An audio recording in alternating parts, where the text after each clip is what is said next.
Hey everybody, getting started more or less on time this week. Quite oversleep anyway. So we're going to take a look at the news for the 30th of May to the 5th of June 2022. So, first up, Sony had a state of play on Thursday evening. If you were checking out the channel at the time, I did a reaction, I guess, thing to it. We watched along with the showcase, but we're going to pick out a couple of things here. So first up, and they kind of launched into the state of play with this, was Resident Evil 4 Remake is indeed a thing and is coming 24th of March of next year. So they showed off a couple of bits of of what the remake will look like, kinda, sorta. There's lots of quick shots, mostly just establishing stuff. Nothing about gameplay wise, though I imagine it will play much like the most recent remakes. You know, Resident Evil 2, Resident Evil 3 remakes. I said that was Ada on the reaction stuff, but I'm thinking now it's probably Ashley, because Ashley appears to be wearing a big coat in the remake. At least she's not wearing just the sweater top thing that she had in the original. Seems to be wearing a big red coat as well. Plus, Ada, I think, is just in her dress. No, Ada's not even wearing her dress either. She's in her full tactical gear too. So there's some changes that I guess will be made apparent whenever the game actually comes out on the 24th of March, whenever that is. And then also announced just at the very end of it was PSVR support somewhere. It's mentioned somewhere. Mentioned somewhere in the trailer anyway, that PSVR 2 support will be coming to Resident Evil 4 as well. So the PSVR 2 will be out some stage before that, I guess, because we don't know. They didn't give us a release date, and then there was a kind of a showcase for here's some games that are coming to PSVR 2 as well. So Resident Evil 8, Resident Evil Village is getting PSVR 2 support. The Walking Dead sequel also will be on PSVR 2. No Man's Sky already has a PSVR patch update, whatever you want to make of it, but it'll be coming to PSVR 2 as well. And then the Horizon game also will be coming to PSVR 2.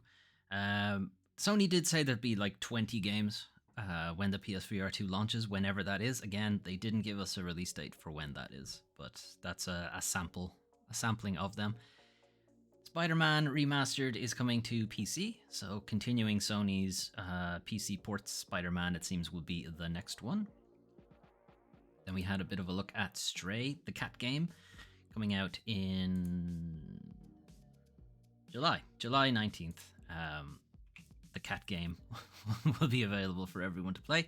It was also announced later on that Stray will be part of the PlayStation Plus new tiers. So anything above Essential is just what PlayStation Plus is right now. If you go up to the tiers beyond that, you will have access to Stray when it is released in the middle of July. So it seems Sony will at least be doing some games day and date. When they release, they'll also release on PSPlus, so a bit of Game Pass there as well. Although Sony has said that their first-party games probably won't do that, so you'll probably be looking at indies, more or less, because indies would probably make more money with a deal for PlayStation Plus or Game Pass than they would from just selling directly. So I would think you'll probably see more indies on that kind of thing. Sony have said not their first-party games won't be doing it, and a lot of other bigger publishers are like, it doesn't make sense for us to do it that way because we'd make more money, basically, not doing that. I guess we'll find out when the service itself is actually completely launched. Callisto Protocol, so the spiritual successor to Dead Space, coming out before the Dead Space remake. So this will be coming out on December 2nd, Christmas spooky times. The Callisto Protocol sees you stranded on Callisto, which is a moon of Saturn. I think it's Saturn. Might be Jupiter. I think it's Saturn. And it's a prison planet, and some bullshit happens. The prison gets overrun by weird monsters, not necromorphs, not zombies, and you have to figure out how to get out of there. Pretty standard horror stuff. Something interesting that's come up after this presentation is that for some reason the Callisto Protocol has a season pass. Why would a single player game need a season pass? What is that about?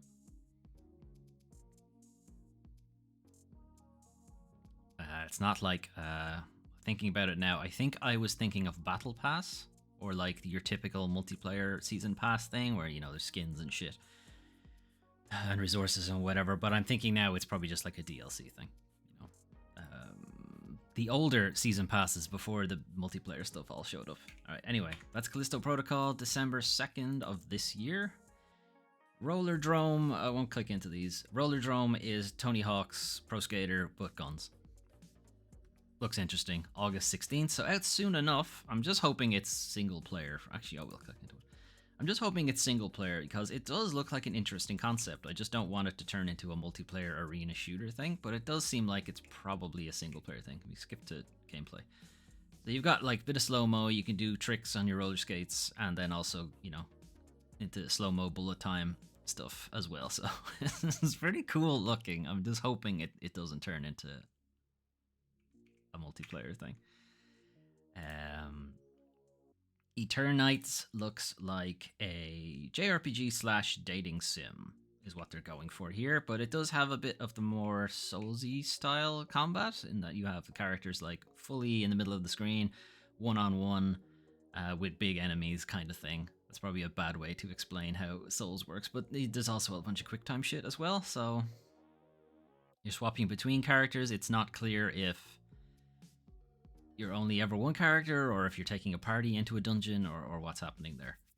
And it's also a dating sim apparently, which came out later on. There is a bit in the trailer somewhere where there's a prompt to hold hands. I think it's here, or is this just an establishing shot? It's just an establishing shot. Anyway, there's a prompt somewhere for that, and the developer did come out to later say, yeah, it's a dating sim. Street Fighter 6, continuing. So, sorry, not continuing. Building on the teaser trailer that came out a while ago, that was just Ryu being incredibly wide. They've shown off a bit more Street Fighter 6 now. So it is there is like a free roaming single player campaign thing where you're just roaming around Metro City.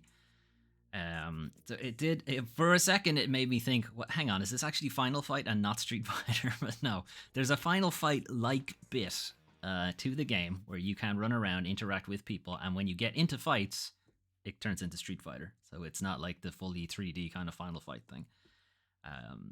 Combat does turn into your 2D, pretty standard Street Fighter stuff. They're continuing to put more clothes on Ryu.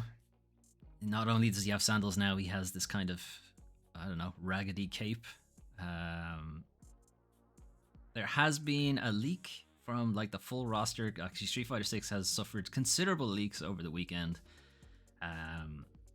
And there has been like a full showing of what was probably the initial roster, and then more characters will be added later on. So Ken is similarly like a hobo now, so we're not sure what's going on with Ken. Showing off a couple of other characters. Zangief is in it, Dalsim is there, Blanca, Guile, Cammy, so on. Like the classics are there, and then there's a lot of new characters, or new to me at least. I guess I'm not still up on Street Fighter. But yeah, more to see there. Tunic, that was a Game Pass darling for a while, is now coming to PlayStation. So cool, it's like a Zelda game. Season, A Letter to the Future, is a chill kind of roaming an open world that is gradually on the cusp of change, and you're there to sort of catalog what's happening.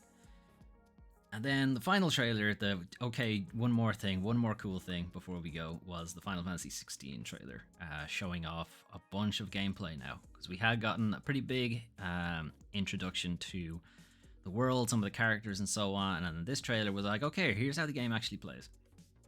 So first up, the summons that are kind of, you know, pretty integral to the Final Fantasy series are very much front and center for the storyline here. It's like warring factions use summons to fight, like big kaiju style monsters take to the battlefield and fight each other, while the smaller grunts and soldiers are fighting down on the ground, I guess, down around their feet. Combat. The combat is from the combat director from Dragon's Dogma and Devil May Cry 5. So the combat is very fast. There's a lot of aerial combat. There's a lot of style. I saw weapon swapping around there. There's a stagger meter that's been in Final Fantasy for a while now as well.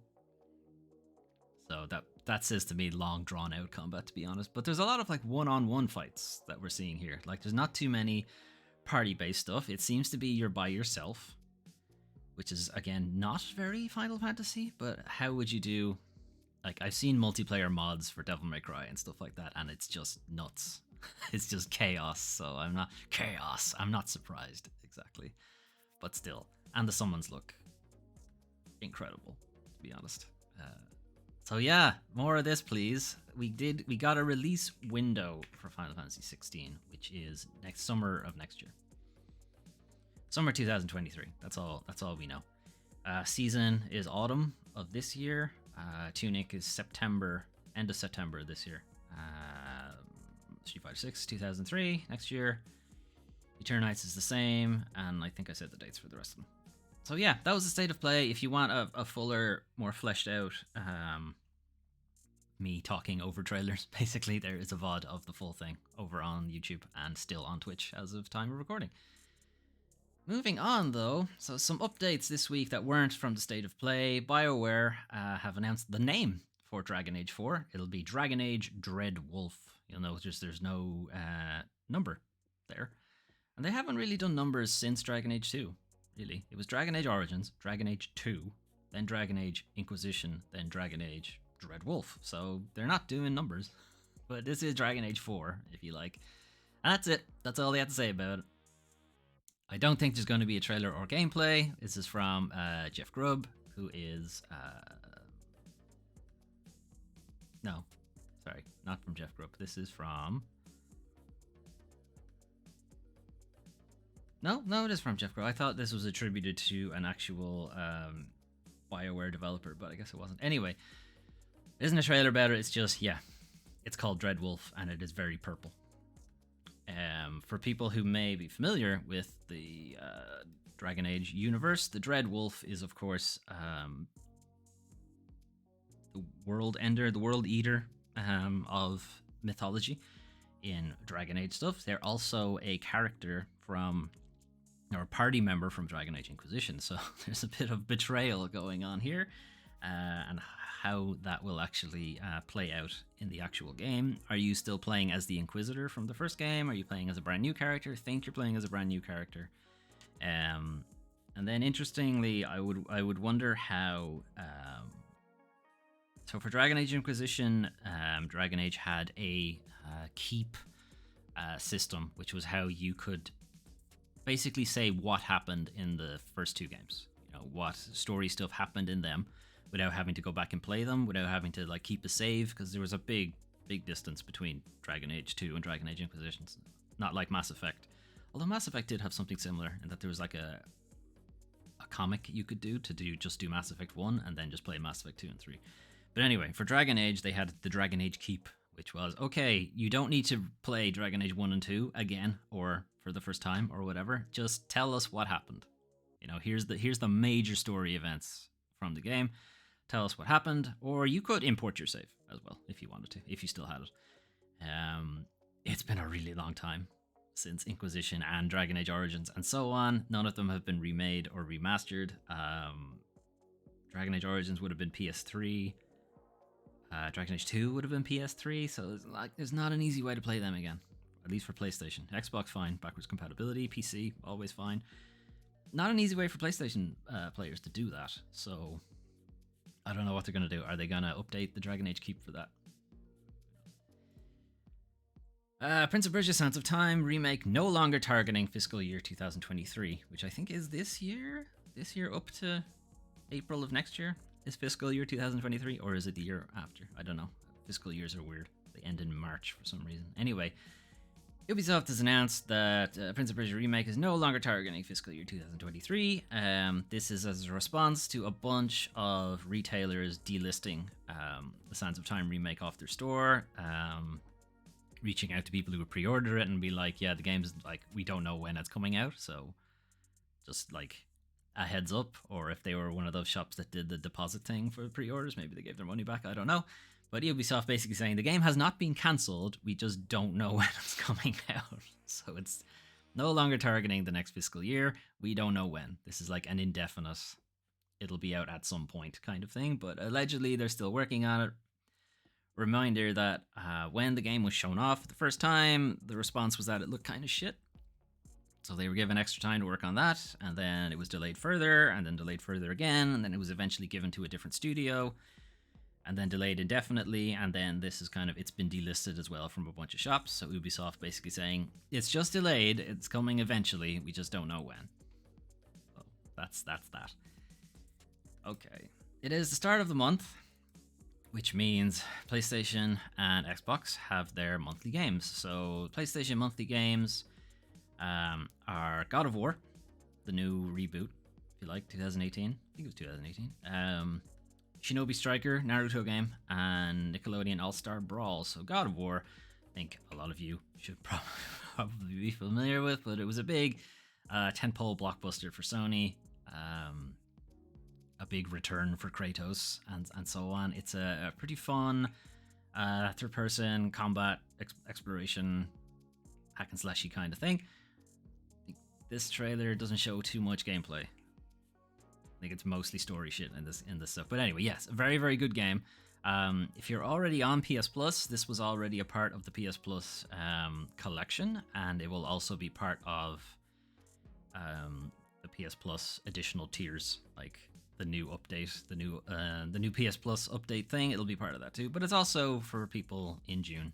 You can just get on God of War before God of War Ragnarok comes out. So that's what that's about. Naruto to Boruto. Fuck's sake, Boruto. Who the fuck named him? Anyway, this is a 4v4 arena fighter thing. 4 players, different characters have different classes, so they fight a little bit differently, and that's that. I would think if you were a fan of Naruto, you probably already know about that game. And then Nickelodeon All-Star Brawl is Nickelodeon Smash Bros.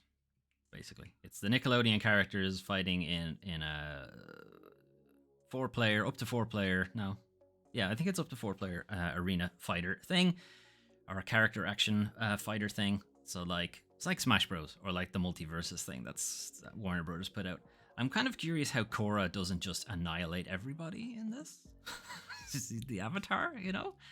Or Samurai Jack would also rip people apart in this as well. I don't know. It doesn't make sense to me. But okay. Anyway, that's that. That's actually a fairly new game. So a little surprising it's on PS Plus already. But cool.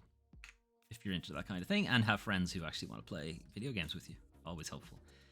Games with gold. So first up we have Avon Colony, which is a world builder kind of thing, or a city builder if you like, only like futuristic kind of thing. So you're building up your colony, you're discovering things on this new planet, you know, like fossils, artifacts, that kind of thing. I think there's a bit of combat as well, because you can build like weapons and turrets and shit, that kind of stuff. So yeah, that's what that kind of game that is.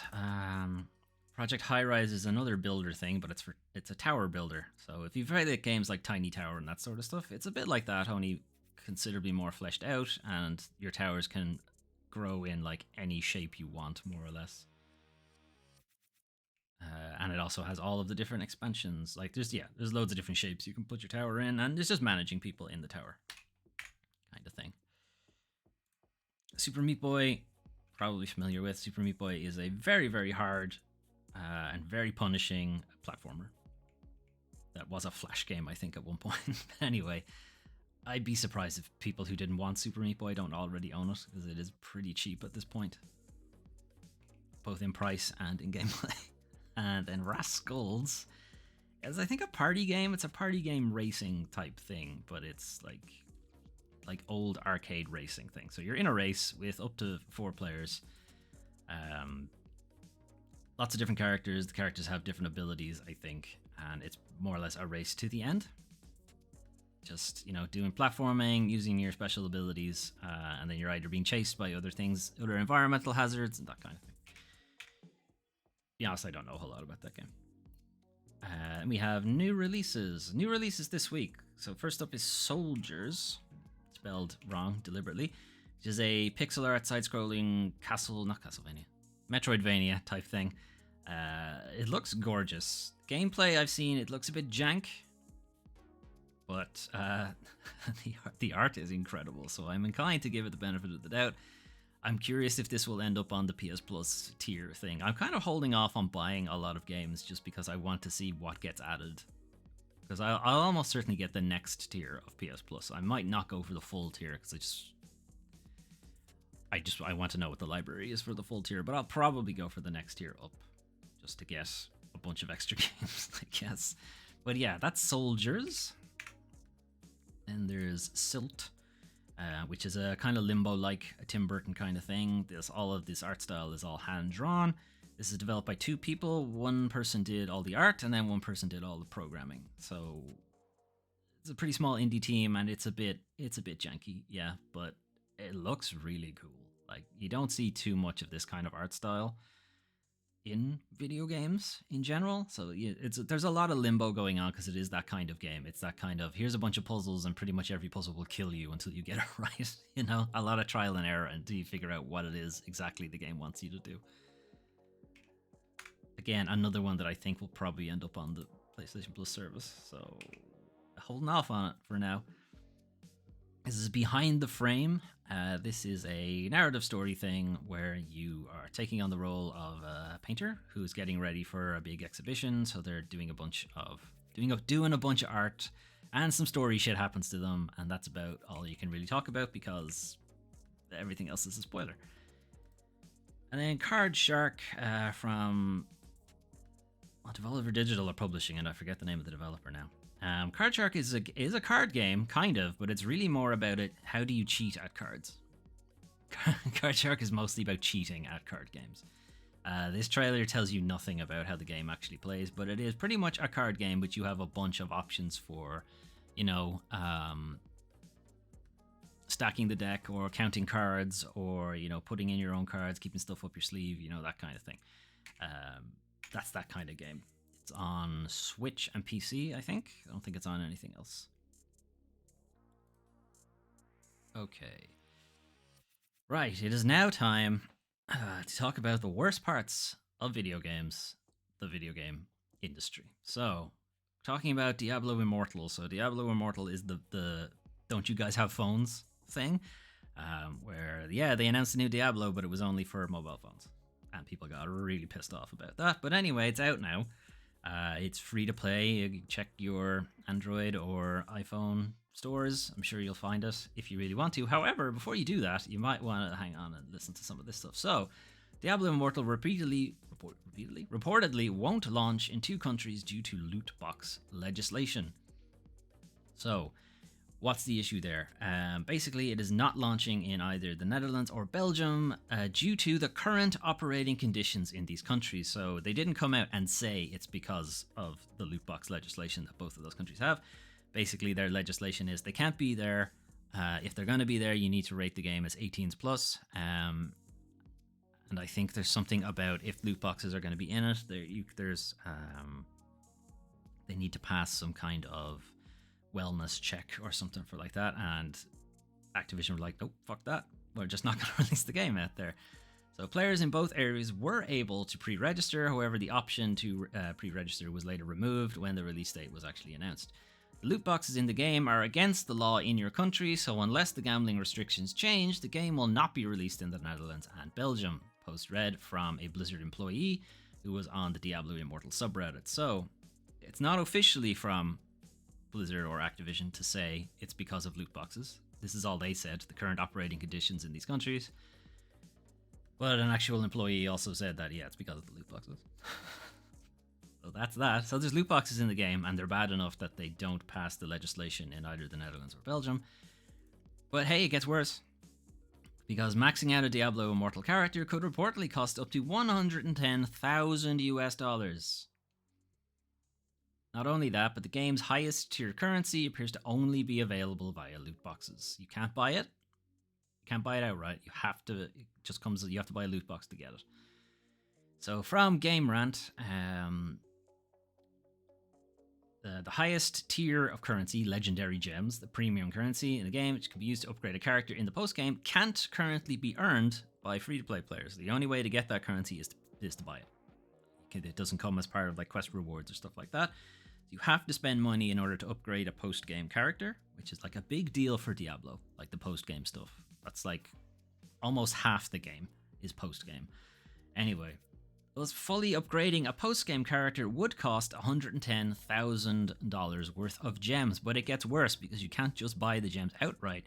Players can't purchase legendary gems outright. Instead, they are dropped from legendary chests. Well, legendary crests it says here, but I imagine they mean chests, which are the game's loot boxes. So you mightn't even get the gems from the loot box. It's like $110,000 dollars, assuming you get every gem that you want from a loot box, but you won't because they're random, right? That's not how they work. So you're going to be spending more than that to actually get it. There's no way to do it just by playing the game. You have to spend the money. The rest of this article just goes on about what we talked about earlier, and that they're not in the Netherlands and Belgium for this exact reason, it would seem. So, yeah, it's very much pay to win. Very, very much. Not free to play at all. It's pay to win. So if you still want to download it, knock yourselves out, I guess. Speaking of loot boxes, though, 18 European countries call for better regulation of loot boxes following new report. So this is a report from the Norwegian Consumer Council. It's linked here in this article. It's a pretty lengthy read, just FYI, and it pretty much tells you everything you kind of already knew about loot boxes and that they're shit and exploitive and should never have been involved in video games, but whatever. Consumer protection agencies, the report found that loot boxes in games are exploitative and predatory. Yeah, no shit. Consumer protection agencies in 18 European countries, so that's like the EU, more or less, almost all of them, have backed the report and called for better regulation of video games. Notably, Ireland is not one of them. Just really disappointing. But there we are. Ireland was not one. Greece is in it twice for some reason, though. I don't know how that worked. Anyway, so talking about the different tricks that game developers are using, publishers are using, wide arsenal of tricks to push consumers into spending as much time and money as possible, exploiting consumers' hope to receive the reward despite a minuscule chance and likelihood to do so. With respect to FIFA 22, they highlighted the exploitative nature of FIFA Ultimate Team, which encourages players to obtain packs using FIFA points or coins, the former of which can only be purchased using real money. So that's the Ultimate Team was like, you want to get a really good player, you got to keep buying packs, and the packs are randomized. You can't just buy the player. You gotta buy the pack. Good channel, good fucking luck at you getting a decent player. Raid Shadow Legends, that you've probably seen plenty of ads for. There might even be an ad on this video for it. Continuously encourage and push players to spend money and or in-game currency to receive random virtual items. The report highlights the aggressive forms of in-game marketing, deceptive design, and dark patterns which encourage players to spend as much money as they can. So a dark pattern is a term for patterns and algorithms that aren't specifically enforced, but they kind of appear. It's like if you take the other patterns that are there, you look for the gap or the way it's funneling people, and that's the dark patterns. Like they're not specifically outlining this pattern, but that's what emerges from it. That was a very bad way of explaining it. But it's like the energy system, right, in a lot of mobile games are designed to get you to come back every hour or so to play the game, right? They don't specifically have like a notification. Well, some games do, I suppose. But they don't specifically have a thing for like, you need to play every hour to be maximally efficient. But that's what ends up happening, you know, because if you want to be very efficient, but you want to be using your energy as soon as you get it and so on, and that's how they get you, kind of thing. Specific recommendations for policymakers are banning deceptive design practices, listing all in-game purchases in real-world currency, so no more of this middleman currency bullshit, no more buying gems or buying coins or buying whatever, it's just literally money for thing. Because that's a lot of the way how they're getting around it being gambling, is that you aren't paying for the loot box, you're paying for the currency to then buy the loot box. You know, the middleman thing is letting them sidestep a lot of legislation because of it. Banning loot boxes in games likely to be played by minors, greater transparency into the algorithms and datasets used in loot boxes, I'd actually like to see that one myself, and better enforcement by consumer protection agencies. Well, yeah, give them money, give them a budget. Anyway, And the rest of a very small amount of the article is just to point out that in Europe it'll fall under the European Union, so it won't be like the individual member states. It just means it's going to take extra time because they all have to agree to do these kind of shit. EA issues pride statement after employee pushback. So this is kind of following on from last week's story where EA refused to take a side on anything. They were like, no, we all need to get along together, yada, yada, yada, keep buying our games, keep working, stop making noise, kind of thing. I've lost the highlights on this page for some reason, but whatever. EA's employees eventually said, no, fuck that, take a side. We work for you. We want to know we work for people who actually see us as human beings and not baby incubators and so on. So EA were kind of forced to take a side by their employees. They were like, no, actually make a statement. And their statement was, okay, where is it? We will continue to strive for safe and supportive workplace, and as a leadership team, we want to be clear about what we stand for. As a company, we are united for the trans rights or human rights. Women's rights or human rights. Our support is unwavering for our people, our players, and the LGBTQ plus community. So they've had to take a side, but also they, to avoid the pride whitewashing kind of thing, employees were like, okay, cool, but because you refuse to take a side, you better not use the rainbow logo bullshit in June. And they didn't. They've agreed not to do that for the exact same reason, because it felt like picking and choosing, more or less. So that's a kind of wishy-washy response to it, and that they were forced to give they had to be forced to do it, I guess, is a way to look at it. You'd question whether or not they really do believe in it, but they've said that they'll continued and noted how the publisher has worked with organizations such as the ACLU, GLAAD, and Human Rights Campaign over the years, and they will be continuing to donate to those people. On the other hand, EA does also donate to right-wing organizations as well. So anyway, I'll finish off with some dumb stuff. So Monster Hunter's felines are voiced by Capcom's cats, and that's cute as heck, according to Kenneth Shepard from Fanbyte. So felines in Monster Hunter are these anthropomorphic kind of cat creatures that are basically helpful, like assistants in battle. They kind of heal your status ailments, they can give you more health, they can collect you from battle if you get knocked out, and so on. They're like assistants, basically. And this is responding to kind of people thinking these things sound a lot like an actual cat and not just like what is normally a person making a cat noise. It is true that we do record the noises of cats, which are owned by the dev team, in order to get the sounds you hear in the game.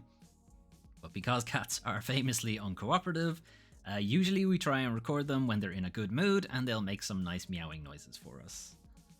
So that's nice. They're bringing their actual cats into the studio to get the voice work for it. There's a kind of funny line here.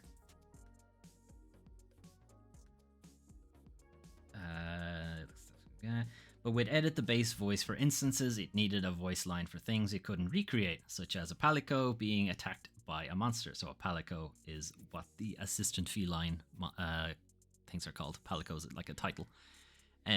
Yeah, like they couldn't record a cat being hurt because, you know, they don't want to hurt their own cats. They're pets, so they have to like tweak it to make it, you know, sound like the cat got hurt or something. I don't know. I guess that's why you don't really hear them yowling or hissing or anything like that. You know, even the palico getting hurt still sounds like they're having fun. It's good. Monster Hunter is a fun game. You should give it a shot. And then what it could not possibly be a more French thing to do. French institution bans English words like esports and streaming. So the Académie Française, which is like the French central grammar bureaucracy kind of thing, who set down how words are meant to be spelled, how they're meant to be pronounced, and, you know, how language and grammar works in French, more or less. I don't think English has an equivalent. Like, a lot of other countries do. Germany has something similar. Italy, I think, has something similar. I don't think there is one for English, which is why English is so fucking broken. But anyway, they've basically come out to, this whole thing is meant to like stop the English encroachment into French. So, people starting to use English words while they're speaking French, kind of thing. So they've come out to say that you know, you're not allowed to say esports and streaming and pro gamer and a bunch of other stuff. You need to use the French term for it. Now it is highlighted that they can't enforce this. You know, they're not going to be able to stop the regular French person from doing this, but they can enforce it for like government agencies and stuff like that. So it's like it's binding on government workers. They need to follow these rules, but pretty much everyone else is fine. But their suggestions are that an esports is now called jeux vidéo de compétition. Jeux vidéo is video game in French. Cloud gaming becomes jeux vidéo en nuage. Pro gamer is joueur professionnel, and streamers should be referred to as a. From now on, you need to refer to me as this: a joueur animateur en direct. Okay, can't call me a streamer anymore. if you're French, if you're not French, you call me whatever you want. To be honest. Anyway, very French. This is what they look like. That's their uniform. They have an actual sword. Ridiculous. Anyway. Yeah, jouer. What the fuck was that? I've forgotten already. Jouer animateur en direct.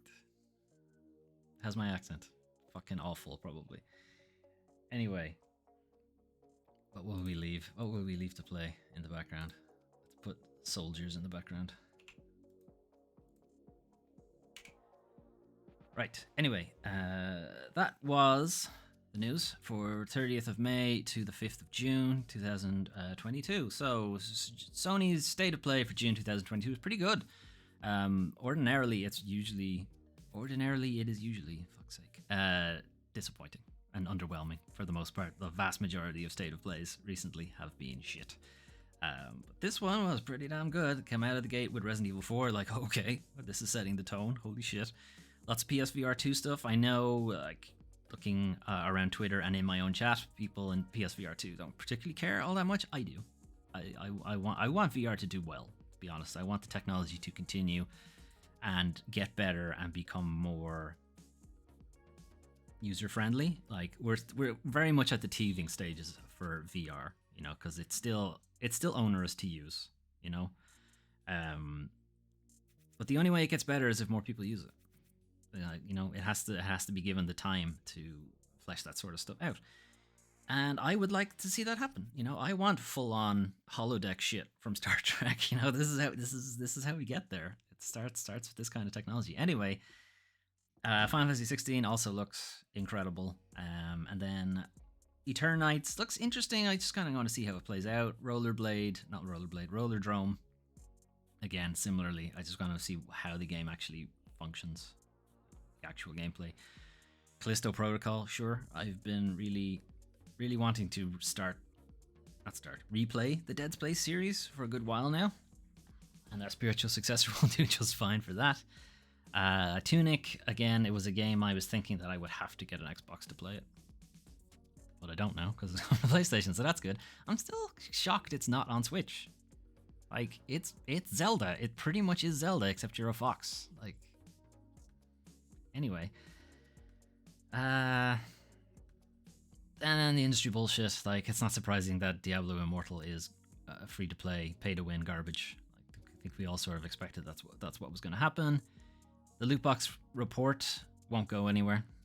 We know it won't. How many years have they had to actually do something about it? They're even still talking about FIFA and Ultimate Team and whatever, and we know EA has already just lost that license. You know, how long have they had to work on this? How long have they had to actually do something about it? They're not going to do fucking anything about it. Anyway, yeah, I can leave it at that. Anyway, next week on the channel. So, let me stop you playing for a second. So we need to decide if we are playing Vampire or Bayonetta this week. So I did say last week that I would be doing, I'd flip a coin on the weekly news show to see which one we're playing. So are we going to play Bayonetta or are we going to play Vampire? So, have a coin. I have a D&D coin. So on the head side is a Chimera. It's got 3 heads, so I guess that's the head side. And on the tail side is a... Ooh, I have to get a new coin. I can't use that one anymore. Alright, I'm going to get a different D&D coin, which is the Feast and Famine coin, I think. So on the head side is a youthful warrior maiden. And on the opposite side is an undead knight. He's got a skull face and everything. It's pretty cool. I don't know if you guys can see that. That side and then that side. Anyway, So, Youthful Warrior Maiden sure sounds. Actually, this coin makes a lot more sense for this. Anyway, Youthful Warrior Maiden, Bayonetta, right? Makes sense. And Undead Skull Knight thing, Vampire, right? Obviously, makes sense. I need to loop this video because it won't be done in time. Okay, so heads or tails, or Bayonetta or Vampire. Here we go. Vampire. Okay, so it's Vampire this week. Good thing, because I had the trailer running and everything. So we're going to be playing part 5 or 6 or something of Vampire now, and continuing on with that. So no Bayonetta this week.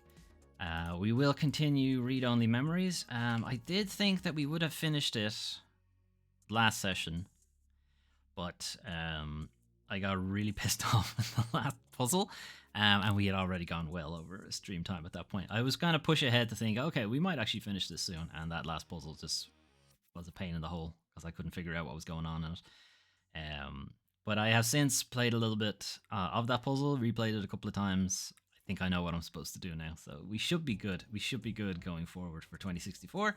We should finish it on Wednesday, which means we'll need a new game. We'll need a new game on Wednesday. But luckily, The Quarry comes out next week.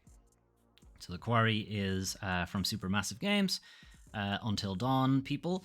So The Quarry seems to be a nice follow-up to Until Dawn. It's not a sequel or anything, but it's a kind of similar thing. You are a bunch of young teens, young adults in a like summer camp kind of thing. You guys are the, what do they call them? Chaperones, the guides or whatever. People in charge. I don't know, the word escapes me right now. And you're set to go home for the summer. You know, everything's done. The kids are all gone. The camp is packing up and so on. Your job is over. So transport's there, supposed to take you home, but something happens, gets held up, and transport won't be able to get you there that day. So you're forced to spend one extra night in the camp. Wouldn't you know it, some fucking horror shenanigans happen on this at this time of the year. This is why they're meant to have the camp finished. But yeah, we're gonna have a look at that on Friday because I think that's when it comes out. Yeah, and we're going to start a full LP of it because I really like those games. So we'll take a look at that.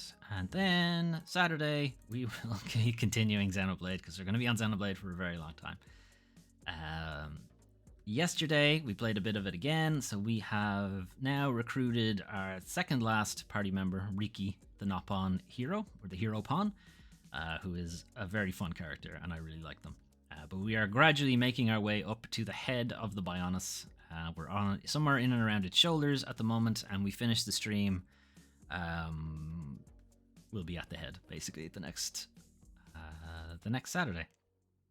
So yeah, more of that, and that's sorry, I'm just gonna let that keep playing. And that's what the channel will be next week. So cool. Hopefully see some of you for Vampire on Tuesday, or the end of 2064 read-only memories on Wednesday, or The Quarry on Friday, or Xenoblade Chronicles on Saturday, or we'll come right back around to weekly news recap for that week. Okay, I'm gonna head off then. Thanks for watching. Anyone happen to be lurking in the chat? See you guys for Vampire, possibly.